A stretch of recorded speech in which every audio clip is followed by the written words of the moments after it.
Vamos lá mostrar o primeiro, contar um pouco aqui sobre essa primeira parte da tua Bíblia? Perfeito. Aqui você mostra, olha, o título do projeto, né, aonde ele vai, qual é a mídia que você quer atingir. Então, aqui no caso, eu fiz uma websérie de animação nesse formato. Esse projeto, por exemplo, ele não cabe só numa websérie. Ele tem, na verdade, o projeto é gigantesco, né? Eu vou até contar um pouquinho aqui rapidinho. Esse projeto é enorme. Então, ele tem um livro que eu escrevi, é uma trilogia, né? Além do livro, ele virou a série gigantesca, que seria do livro, né, baseada no livro, pode ser também um longa, tudo depende do que for acontecer no futuro, tá certo? Mas para eu poder dar vida a ele do jeito que eu podia colocar com o meu dinheiro, que é o que eu não tinha dinheiro de verba de empresa, como eu acabei de falar, eu não tinha dinheiro público, eu não tinha nada. Então eu peguei dinheiro do meu bolso e falei, como é que eu faço o meu projeto ganhar vida? Se eu fosse esperar ter o dinheiro que eu precisava para botar a série, provavelmente hoje eu não estaria conversando com você não me conheceria. Eu estaria lá no meio entendeu? Tentando criar alguma coisa. Provavelmente daqui uns 100 anos eu ia conseguir esse dinheiro. Entendeu? Ou tinha desistido, né? Que é o que acontece com muita gente. É por isso que eu falei 100 anos, que evidentemente eu já não estaria mais, né? Entendeu? Então, o que eu fiz? Eu pensei, criei um subproduto do meu produto. Então, eu peguei só uma parte dele, né? Que por exemplo, eles são heróis, né? Que são, enfim, são personagens baseados no folclore brasileiro, que eu transformei em heróis. Só que eles são crianças numa cidade, na história real. Então, eu tirei essa parte da cidade, das crianças e tudo mais, e deixei só os heróis, só a história pontual, fiz uma história bem pequenininha, né, que não tem nada a ver com o livro, apenas os personagens são os mesmos, e criei histórias pontuais. Então eu criei, por exemplo, o primeiro episódio que fala sobre soltar balão, que é perigoso soltar balão na festa junina, daí o segundo falava das abelhas, eu fiz um episódio falando de dengue, que não está pronto, né, ele está só escrito, enfim, tem algumas coisas assim. Falei outro de proteção das matas ciliares, que ele é um projeto de meio ambiente, entendeu? E aí o que acontece? Por isso que ele virou uma websérie de animação. Aí tem aqui a linguagem, português, com legendas em inglês. Por quê? Porque como eu participo dos festivais internacionais, então ele tem que estar todo legendado para as pessoas entenderem, senão não faz o menor sentido. Então o formato, 2D, o tempo deles, cada episódio tem de 6 a 8 minutos, né? A ideia seria fazer 12 episódios, e aí quando eu fiz essa bíblia eu tinha só 2 episódios produzidos, agora eu tenho 3, né? O gênero, que é educacional, né, tem aventura e ação. A produção, que é da minha empresa, Hotse Plots. Eu, né, para meu nome aí de criação. E o site de onde você encontra tudo isso que a gente está falando, na ligadamata.com.br. Então, legal. Basicamente é tudo. Aí você manda uma Esses são os sinopse. 6 personagens principais, mas tem outros ainda, como o pajé, e depois tem os antagonistas também, né? Além dos antagonistas que nem estão aí, e não estão aí ainda, eles não foram desenhados ainda, né? Por quê? Porque na primeira temporada, lembra que eu te falei que era uma trilogia, né? Então, na primeira temporada, os antagonistas são os seres humanos, que a gente tem que fazer com que eles entendam e aprendam a cuidar melhor do meio ambiente. Então, por isso que eles são os antagonistas, né? Então, são os antagonistas meio do bem, assim, sabe? Não é uma coisa do mal, ao contrário, tem os do mal, mas a ideia é usar esses do mal justamente para dar exemplo, né? Aí você tem o cacique, o pajé, falei cacique, desculpa, o pajé.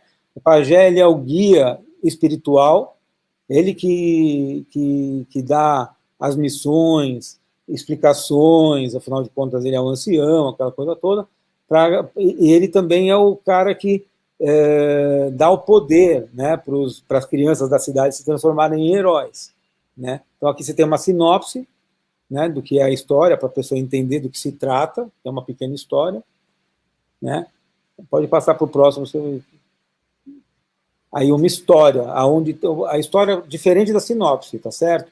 A história é aonde se passa, o porquê, quais são os cenários, entendeu? Tem toda é mais uma explicação, porque a sinopse é a história, e aqui, aliás, desculpa, é o roteiro, vamos dizer assim, né? E aqui é a história do que é o projeto. O que vai acontecer. Entendeu? Pode passar para o próximo. Aí aqui você começa a conhecer mais os personagens mesmo da Liga, né, da história. Então tem o Pajé, como eu falei, é o mentor intelectual. Tem o Abaré, que é um índiozinho, que é da tribo do Pajé, que ele servirá como elo entre a floresta e a cidade. Então ele que leva, vai descobrir os heróis, as crianças que têm esse feeling para serem os heróis e tal. E o Yoki, que é o mascote. Que é divertido, que eu vi na quarta passada, quando a gente passou o episódio aqui. Ele é muito engraçado. A ideia é essa, a ideia é justamente brincar. Ele é o alívio cômico, né? Para quem não sabe, o Yoki é uma gralha. O gralha é um dos pássaros, um dos seres mitológicos aí do folclore brasileiro super importantes, porque ele semeia a mata e tal, enfim, tem uma série de... Isso na vida real mesmo, né? E no folclore, ele se tornou azul, como você está vendo aí, porque ele se tornou real, se tornou uma coisa mais mágica, mais mítica e tal. Mas aí ele tem a versão, quando ele vai para a cidade, se ele vai azul, ele vai chamar muito atenção, então ele vai fantasiado, né? Ele vai marrom. Vai transparente, né? Que o marrom... Podemos passar para o próximo? Marrom ele é um pássaro. Pode. Eu digo transparente porque ele se mistura, né? Sim, sim. Aí é legal contar que todos os personagens na cidade, né? Porque essa Bíblia, ela é, na verdade, a Bíblia do Projeto Grande, né? Então, aqui você tem todos os personagens da cidade, que são crianças, vamos dizer assim, normais, que têm seus problemas, que sofrem bullying, que enfim, vão bem ou vão mal na escola, têm vontades, vão no shopping, se pintam, se maquiam, tocam música, cantam, eles têm uma banda, né, no caso, né? Aqui você vê que todos os personagens, eles são como crianças da cidade, né? Então você tem a Marcinha, você tem o Lico, você tem o Zeca, você tem o Betão e a Paty.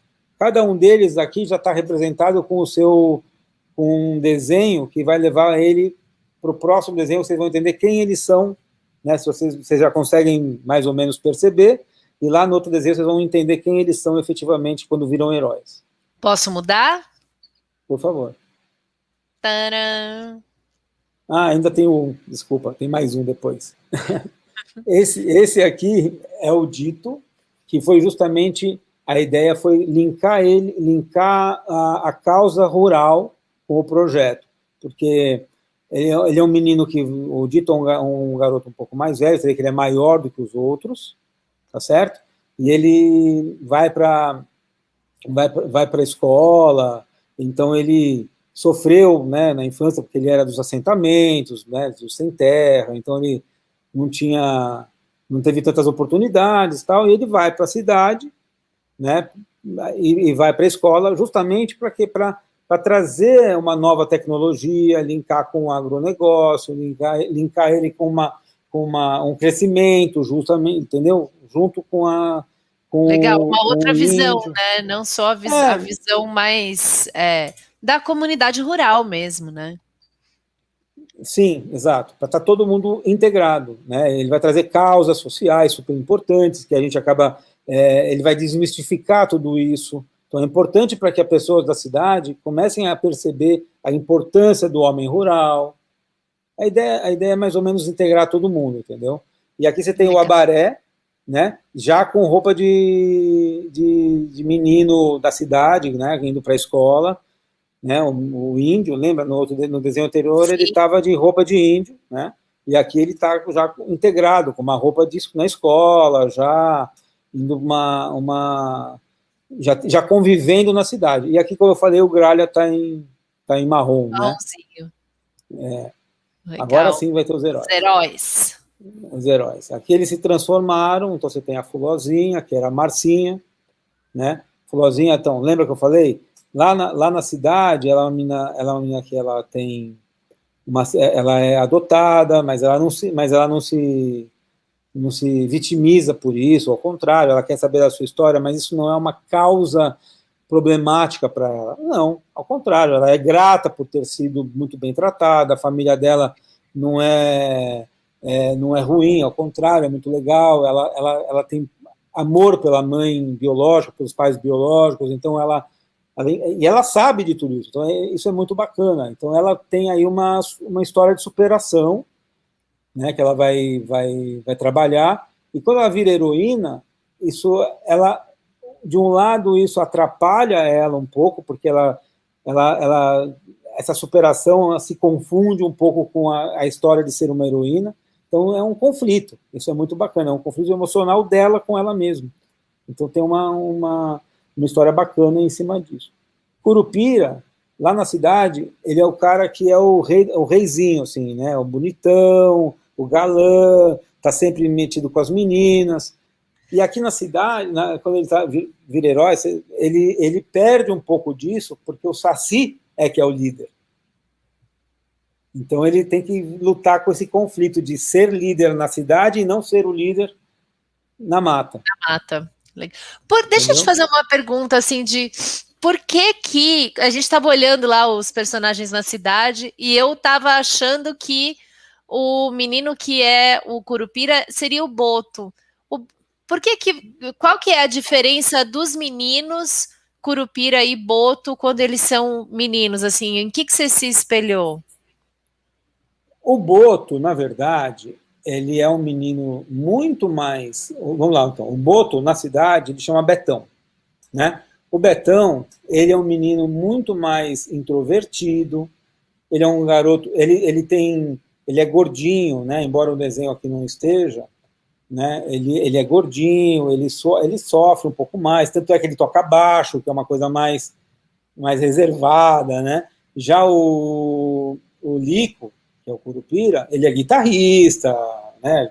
Gosta de aparecer, gosta de fazer esporte. E o Boto, o Betão, ele é muito inteligente. Ele é o cara que faz toda a parte de tecnologia. Então, quem vai lançar um drone, quem vai lançar um relógio especial, quem vai fazer uma mistura, isso inclusive tem na história, no filminho que você assistiu. Tem o laboratório, né, dele. Tem o laboratório dele, né? Ele é um cara um pouco mais reservado, mas ele também, por outro lado, ele é ator, ele dança, ele tem esse lado dele, entendeu? Porque tem a ver com o personagem, né? Você sabe que o Boto, na história da mitologia, ele dança com as mulheres e leva elas para o fundo do mar, no fundo do rio. Por isso que eu achei que ele seria o popular, assim, o que meio hipnotizava todo mundo, o carismático. Exato, mas eu quis justamente brincar com essa ser um antagônico, né? Usar esse formato, entendeu? Justamente por isso, porque ele acaba fazendo isso meio que na espreita. Faz um contraponto muito legal de que você pode ser várias coisas, né? Aí você tem a Yara, que é a personagem mais importante do folclore, mais conhecida do folclore, que é a sereia, né? Lá na cidade ela é a Pati, então na cidade ela é toda patizinha, por isso ela chama Pati, então ela é toda patizinha, gosta de se vestir bem, de ir no shopping, de se arrumar com marcas, ela é inteligente, faz tudo direitinho, ela não gosta de cabular aula, nada disso, é toda certinha, assim, sabe? E ela canta, ela é a líder da banda, né? Então ela canta, né? Até porque a Yara é conhecida na mitologia por ter uma voz e encantar os homens com a sua voz. O canto da sereia, né? O canto da sereia, justamente. E ela tem essa versão que eu criei, isso daí é uma invenção minha, que eu queria que ela tivesse a possibilidade de andar na mata, né? Então ela ganhou essas pernas meio escamosas, diferentes, justamente, e aí quando ela entra na água, ela ganha a cauda de sereia mesmo, né? E o poder dela principal é trabalhar a água. Cada um deles tem poderes especiais, lembra? Então, só para voltar um pouquinho, a Fulozinha, ela é atemporal, então ela mexe com o tempo, ela faz chover, faz ventar, e também ela tem o poder de mexer com as plantas, né? Então ela solta eras do braço, ela solta plantas e tal. O Curupira tem a super velocidade e ele corre muito, ele também protege os animais, ele faz pegadas diferentes justamente para fazer com que os animais consigam fugir dos seus caçadores, aquela coisa toda. O Saci faz o redemoinho, né, justamente para jogar as coisas para longe, ele se movimenta pelo redemoinho, ele tem a sua carapuça mágica, que tem a ver com a história real, né? A real é legal, né? Com a mitologia. A né? história do a história real é bom. Daqui a pouco ele aparece aqui. né? O boto tem essa versão de se transformar em boto, né? Ele se transforma em peixe, né? No mamífero, boto, né? Então quando ele está dentro da água, ele se transforma no mamífero, né? E quando ele está fora, ele ganhou essa forma, que foi um trabalho muito difícil de fazer, foi o personagem mais difícil, ele foi reformulado depois, né? Essa é a forma final dele, mas foi assim muito difícil para a gente chegar num formato que ficasse bem criança, mas não monstrengo. Eu não queria que ele fosse monstrengo, né? E aí a gente chegou. E o Saci, para terminar essa história do Saci, tem uma coisa muito bacana, que todo mundo sabe que ele não tem uma perna, e aqui está mostrando que ele não tem a perna. De novo, lá na cidade, ele usa uma prótese, ele usa cadeira de rodas, é que aqui não vai dar para ver, ele está justamente tocando bateria, e a ideia é que ele se divirta com isso. Então ele pega a perna dele, por exemplo, e toca vira baqueta. Ele usa da deficiência dele para se divertir. Então, entendeu? É isso, basicamente. E ele é o líder. Muito Exatamente. legal. Ele é o líder. E a transformação do cachimbo no amuleto também. Muito exatamente. legal. A ideia, na verdade, nasceu com o Saci, porque o que acontece? Quando eu sabia que ele tinha o cachimbo, e eu sabia que eu tinha um problema, porque eu não queria jamais linkar o cachimbo com fumo, né, para uma criança. Né, seria absolutamente errado nos dias atuais. Né? Então eu falei, eu precisava arrumar um jeito de manter o cachimbo, porque afinal de contas ele é uma característica do personagem, mas eu não queria que tivesse pejorativo. Então eu criei a ideia de virar um amuleto, é o amuleto mágico, é a partir do amuleto que eles fazem tudo. Então eles se transformam usando o amuleto, eles se movimentam usando o amuleto, eles fazem seus poderes usando o amuleto, e aí eu criei um amuleto para cada um. Na verdade, foi por causa disso. Muito legal. Realmente, parabéns. Agora, vamos lá. Aqui tem os antagonistas no primeiro momento, né? Então são aqueles que destroem a mata, né? Então no primeiro momento são só os seres humanos, né? Então você tem aí o lenhador, né? O que joga veneno nas plantações, né? Esses caras que destroem a mata, enfim, de uma forma geral, que fazem mal, caçadores e tudo mais. Esses são os antagonistas da primeira temporada, e aí está até escrito aqui quais serão os próximos antagonistas que vão aparecer, que ainda não estão desenhados, e vão ser desenhados em breve. Você tem o Anhangá. O Anhangá, para quem não sabe, é o diabo da mitologia, o diabo do folclore brasileiro. Né? Ele é muito representado com aquela imagem do veado de olhos de fogo, né? Do cervo de olhos de fogo. Tal. Corpo Seco é um dos personagens mais horrorosos do folclore brasileiro. Ele é tão ruim, né? A ideia, só para você entender quem é o Corpo Seco na história, ele é uma pessoa, um homem que ele era tão ruim, ele era uma pessoa tão má, que ele batia na mãe, aquela coisa toda, né? Batia nas mulheres, né? Então, ele era tão mal que quando ele morreu, nem o diabo quis levar ele. Então ele ficou por aqui. Nem o diabo quis. Então você imagina quanto ele é ruim, absolutamente assombrado. Então por isso ele é o líder dos maus. Né? O Anhangá, ele vai ser, na verdade, como o pajé. Tá certo? Ele é o líder. O líder de todos. Líder espiritual. E o líder, como tem o Saci do bem, aqui tem o Corpo Seco. Aí tem a Maria Caninana, que é uma cobra, que mata a sua mãe na vida real de novo, não, na história, na mitologia real, na mitologia, né? E você tem eu escrevi aqui, o werewolf, que seria o lobisomem. Né? E a Cuca, né? Que também é a bruxa do mal, tal, né? Então, é isso. E só esses prêmiozinhos, né, Sérgio? Então, eu vou ser arrogante agora. Por favor, você tem todo o direito de deixar a humildade de lado quando você fala de prêmio, porque vocês são campeões. quando eu fui em 2019, a gente começou a rodar o mundo com os festivais, né?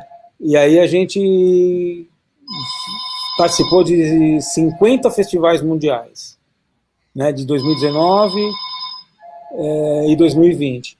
E desses, a gente ganhou 40.